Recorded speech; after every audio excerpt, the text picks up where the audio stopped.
So mga tropa, ito pong mauban karon si Sir George. Ako si George Lagumbay Jr., President of Malaybalay Social Thinkers. As a president ani unsa may mga impact o positibo nga mahatod no sa atong makigsuunan kay atong nasayran sir. Dili lang ang Malaybalay natin nasayran ni mga Quezon o lain pang mga lungsod sa atong probinsya sa Bukidnon ug Salmot nini. In terms sa among ang impact diri sa pickleball sa Malaybalay and among club ka help organize diri sa mga tournaments.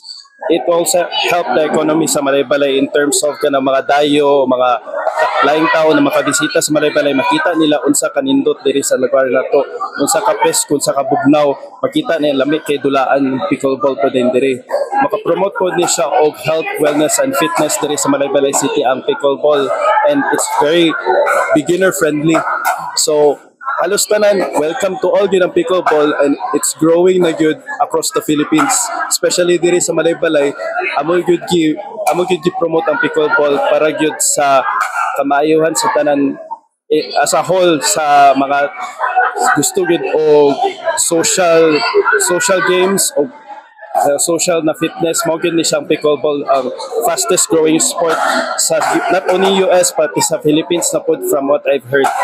Ato nakita sir mga babae lang sa karon ang age limit ano sir pila man or so far walay ang age limit, wala pod na kuan ang age limit kay sa babae all ages sa women yun din, from novice, low to intermediate high. Pwede gyud maka-join any age. okay sir mga babae man karon so lauman nato by next batch ano na po yung mga lalaki sir or mga batanon or mga bata sir.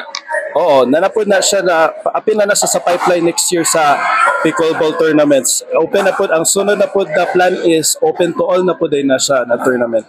Sir, kumusta man ubay ba ang Salmot na ini? Ang nakita po na ko na naka-register is almost 100 ka participants sa babae.